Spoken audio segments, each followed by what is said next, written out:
Brian, the subject of this video, I have no idea what we're talking about, but it is ADAS, A-D-A-S. What is that? Advanced Driver's Assistance Systems. Okay. Those are anything from lane assist. We've kind of, some of us have gotten these things. We kind of like it, right? Yeah. It helps it nudge you back into the Beep, lane. beep, beep, beep, beep. Get back over. Yep. Okay. Yeah.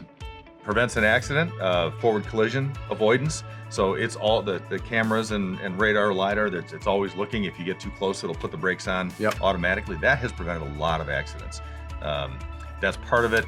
Backup cameras. Okay, so everything's kind of like looking out for you literally from your car, all those cameras and all that stuff. Well, so two questions.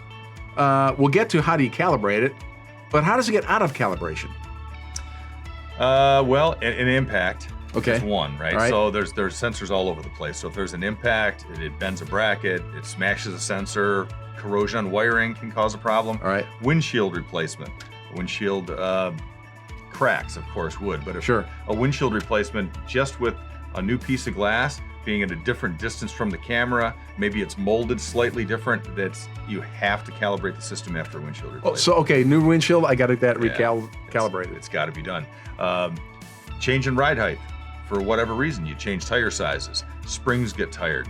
So over time, that'll make a difference. Okay. Yeah, because the forward radar, for example, it goes out, 150, 300 feet. All right. So, 1 inch or a half inch in the front can be take you out another, take another 50 feet or 50 feet less or something. Right. It's all important for those systems to work right for it to be calibrated. Well, that's a good question. If because the springs and all that, how often should you make sure it's calibrated correctly? I mean, you should always wait until there's something wrong and it seems like it's not right. Well, so is there recommended?